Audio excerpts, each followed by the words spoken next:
Tonight, the United Nations International Court of Justice advisory opinion is welcomed by Pacific advocates as they step in the right direction in the fight for climate justice. Niue welcomed fisheries ministers from the Pacific, and an update from Professor Sir Colin Tukuitonga on the Cool Roof study.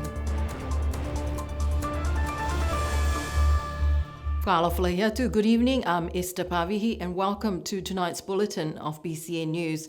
A special welcome to our viewers from across the Pacific, thanks to our partner Pacifica TV. Leading the bulletin tonight, the 24th Forum Fisheries Committee and the 6 regional fisheries ministerial meetings brought the region's fisheries ministers to Niue this week. Prime Minister Dalton Tangilangi addressed the high-level delegations at the official opening on Monday night. Niue last hosted the Forum Fisheries Committee meeting in 2008, and on Monday this week, the island's leaders joined Prime Minister Dalton Tangilangi to welcome the ministers and their delegations and regional organisation representatives to Niue. If anything, it's the opportunity to welcome the Pacific family to Niue, of course. It's not often that we have such a gathering on a Monday evening, but we all know why we're having that tonight. My job is straightforward. My role tonight, having that honor and the privilege to welcome you all here as a unity of the Blue Pacific family. There's a lot that is happening within our region, as you all know. This is just one sector of it. A sector of security when we talk about food security and sustainability for our people within the ocean space. This is a significant event for Niue's Minister of Natural Resources, Honourable Asa Monainu, as she assumes the chairmanship of the meeting. It's something that is very dear to my heart. You know, in the Pacific, we do a lot of things, but we're ocean people. We're ocean people, we live at the sea, we understand what it means to live in the sea. Coupled with climate change and other challenges from illegal fishing, we have a lot of challenges in trying to understand what it means to marry our traditional, cultural and knowledge to the ocean. So this is something that I feel is very important. I know for me as a minister, I'm always advocating for our young people to learn more about the ocean. After 2 days of meetings, today BCN News spoke to some of the visiting ministers about what they felt were the highlights of their meeting. I think the highlight would be after so many attempts for the past 2 decades, I think the highlights would be having reached agreement on the allocations for the South Pacific albacore fisheries, that we now come to some agreements. Now we can go on to the next steps in terms of the management and having some very clear directions now. I think that should be the highlight after, as I said, after so many attempts to get a consensus among the membership, and it shows also how we can all work together as a region in terms of unifying us in this area, and I'm really pleased, very glad that we have reached an agreement on this, and I thank the officials for the hard work they do, and also the FFA, and having bring everybody together to provide a united front, which is very important in these days. Yeah. We caught up with New Zealand's Minister for Oceans and Fisheries, Honourable Shane Jones. Well, coming back to Niue is a pleasant experience. Had a long association with Niue and the people of Niue since the 1970s. Obviously, the conclusion of the protracted discussions and debate about the management of the albacore for those nations outside of the PNA. I think everyone should feel very proud about that. The gestation period has been very protracted. One of the Pacific Islands with the largest exclusive economic zone is Tuvalu. We spoke to Tuvalu's Minister of Fisheries, Honourable Saangatalu Teafa. The biggest highlight that I'd like to share is the way forward for the delayed payment of the US treaty to Pacific Island countries. That is the biggest highlight so far. We managed to resolve peacefully and we have a way forward. Minister Esa Mona Ainu is hosting her counterparts tonight in her village of Tuapa Uhomotu for the closing ceremony of the 24th Forum Fisheries meeting. Yesterday, the International Court of Justice found that countries can be held legally responsible for their greenhouse gas emissions in a ruling highly anticipated by Pacific countries, long frustrated with the pace of global action to address climate change. Yesterday's ruling is the culmination of 6 years of advocacy after a group of Pacific students felt that the world was not acting fast enough to address the threat of climate change. While the ICJ's decision is non-binding, this is a significant outcome for the Pacific Islands. Some of the footage used in this story is courtesy of the Pacific Community SPC. 6 years ago, a group of Pacific University students initiated the call for a decision from the International Court of Justice because of the lack of action to address the climate crisis. This call was taken up by the government of Vanuatu, who took the case to the United Nations General Assembly. Yesterday, one of the students from the region spoke about the decision. I honestly, I don't think it's settled in well, and we've been able to, I think it's going to come in a few days, or maybe once I meet the whole team outside. But it's great to realize and to come to this place knowing that what we set out to do, we've done that, and we couldn't have asked for more. Earlier this year, a group from the Pacific went to The Hague to present their case. The devastation of Niue by Cyclone Hata in 2004 was used to demonstrate the severity of the cyclones affecting the region. Koropa Sisi is one of the region's leading scientists and has worked in the climate change space for 30 years. She was at The Hague yesterday to hear the court's advisory opinion. That the highest court in the world has acknowledged that the science is very clear. Climate change is already impacting them, and that every increment that happens is creating more and more harm, not just for the generations now, but those into the future, and that is not acceptable under international law, and parties to the convention and parties in general to international law that relates to human rights and the right of people to a healthy environment will be held accountable. I think one of the really important things is that it's not good enough just to be a party to convention. It's not good enough just to have an NDC to say that you're going to set rules of mitigation for your country and then not actually follow through with them, or even worse, step backwards. I think the law has been articulated very clearly that not only do you have to set your NDCs and fairly at your biggest possible effort try to achieve those and actually report on those clearly, but for every NDC that you put forward, you have to do better the next time, and you have to make sure that that is in line with at the very least 1.5 degrees as a goal under Paris. I think the other thing that was really important in relation to the science is that the court acknowledged that even 1.5 degrees is unsafe for many countries, and we know that those are our countries. Visibly emotional when asked what this decision means to her as a mother and a Pacific woman, this is what Koro had to say.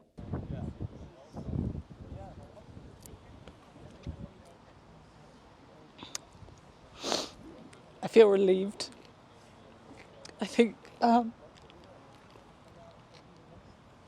this marks a real moment of hope for our kids. And what I really loved about not just the clarity of law that the court has brought to the table, but the call from them to other professions of science, of economics, of human rights, of just common decency, that law by itself is not going to change things. As individuals, we have to step up and we have to do better. not just individually but collectively. And I think our kids need to hear that. My children told me when I came here that there better be a decent outcome, especially my 10-year-old son who said, "You've been doing this for 30 years now, so how come the adults are not listening to you? Maybe we need to bring the children to the table." And I think what this does is paves the way for exactly the voices of young people to be heard. While this is one significant win, the work is not done. We've just been given a powerful advisory opinion. It's now thinking about what are the next steps.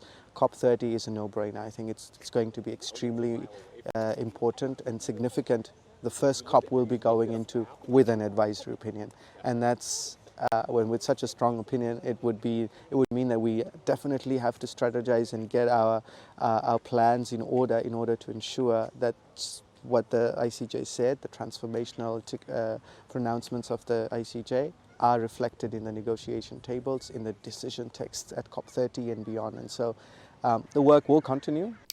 Governments and politicians around the world will no doubt be combing through the advisory opinion from the International Court of Justice. But for the Pacific Island ministers, this is great news and a step in the right direction. We spoke to some of the ministers who are in Niue this week, like the Cook Islands Minister of Foreign Affairs, Honourable Elikana. We're very pleased, and as you know, like every other Pacific states, we've supported the initiative, and thankfully for the law students at our university in South Pacific in MLS campus in Vanuatu, and also the Vanuatu government for taking up the initiative.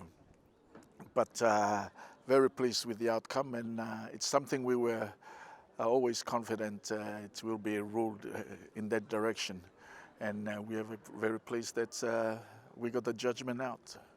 The courts also provided an opinion on states affected by sea level rises, like many islands in the Pacific. The court said that once established, the disappearance of one of its constituent elements would not necessarily entail the loss of statehood. BCN News spoke with Tuvalu's Minister of Fisheries, Honourable Saanga Talutiafa.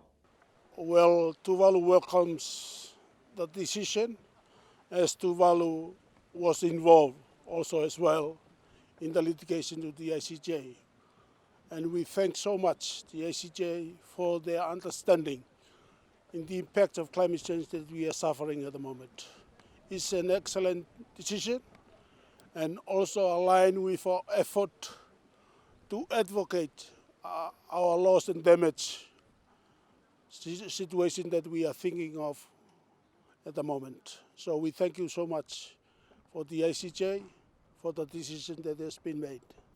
The Cool Roofs project, which began in September last year, aims to collect data to understand the impact of heat on human health. The study aims to assess the acceptability and effectiveness of reflective roof coatings, or cool roofs, on reducing indoor temperatures and improving health and well-being.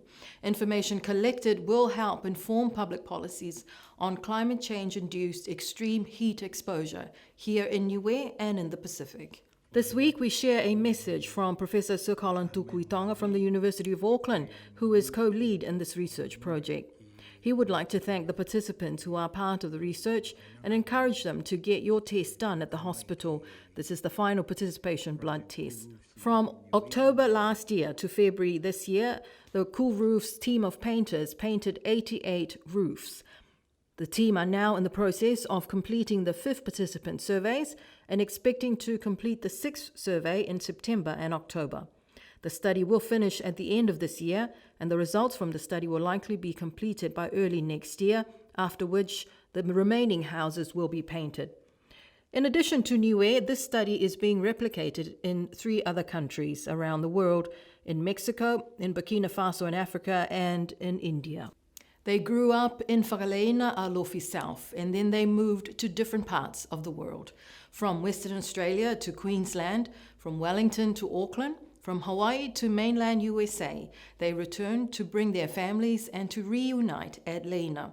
The grandchildren and descendants of Sifahanga Ikimau spoke with BCN News about their family reunion. Milinu Jesaputia said that growing up in Niue and in Leina, they lived very close to each other in the neighbourhood. She said it was normal for children to move between the three homes, and bringing their families to Niue was the best way for their children to see what their parents' childhood stories were all about. It's just having the family together. I think that's the most important thing, and I think coming back home and bringing the kids. But as you can see from all our homes, it's actually really closed. And we have, with families, when we were young, we just go in and out of everyone's houses and do lots of fun activities, just, on the land and the water, at the bush.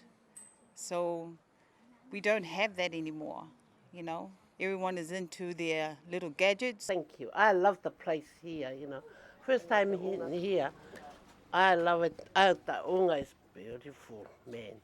Enjoyed eating unga every day. So it's good delicacy here. Thank you. Whale Papalangi. I am the great-granddaughter of Nana Sifahenga Ikimo. I am also grateful to be here in Niue. My family is from Makakilo, Hawaii. And even though we come from an island as well, this island has its different challenges, and it's really taught me to be humble and to appreciate my family and the knowledge that they have. Thank you for your time. Mahalo nui loa. Tula. Tommy Jessup brought his wife and family from Hawaii. His wife enjoying her time here and also enjoying learning about the Niuean culture and weaving techniques. So I came here searching for weaving women, and I found them in the cultural halls, and they were so nice to me, and we were able to exchange different techniques, and I learned how to make weaving out of coconut. I'm learning how to make a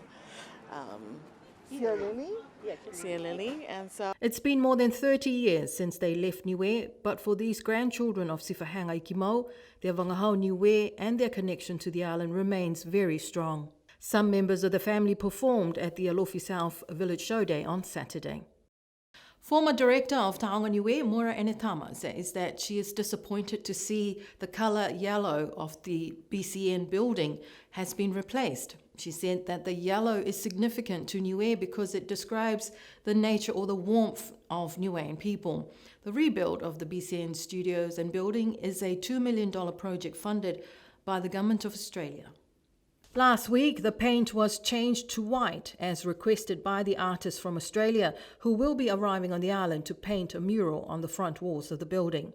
But Moira Enetama said that the donor ought to consider the cultural significance of the colour yellow to the people of Niue. I think the donor has been very harsh on this, not taking into account the cultural context and the ownership of the people about this very important project. And when it comes to things like this, there's only one national radio station, national TV in Niue. People always look up to this facility to provide us that the news and everything to do with what's happening in Niue. And this color, it means a lot to us. It's just like the Niue flag. And I'm sure everyone in the world, if you are a Niue person, you see a Niue flag flying, you feel that warmth. And this is exactly how I felt when I saw the colour yellow. The $2 million BCN rebuild project is funded by the Government of Australia. Australia's High Commissioner to Niue, Olivia Poncam, in a statement said that the painting of the building to facilitate a mural was specified in the contract for the refurbishment of the BCN building. She said that BCN's General Manager, Trevor Siakia, was involved in the decision and agreed to the design on Wednesday, the 18th of June this year. After 5 years of working in makeshift studios following a fire that destroyed the studios in May of 2020, the BCN team returned to their main office in May this year after the rebuild was completed in April. Prime Minister Dalton Tangilangi met with some of the ministers yesterday, including Fiji's Minister for Fisheries, Honourable Alitia Bainivalu. Prime Minister Tangilangi spoke highly of strong ties between Niue and Fiji, with a shared commitment to ocean stewardship and regional cooperation. And yesterday evening, the Niue Fijian community hosted the minister, as they have in the past when a minister from Fiji visits or a delegation from Fiji are on the island.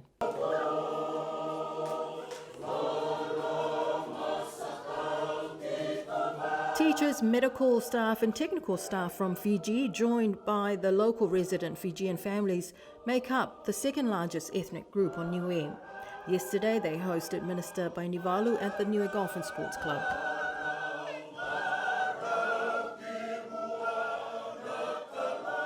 In the government's press release yesterday, the Prime Minister Dalton Tangilangi acknowledged the government of Fiji's ongoing support and wished Minister Bainivalu all the best as Fiji will host the Tuna Fisheries Forum later this year.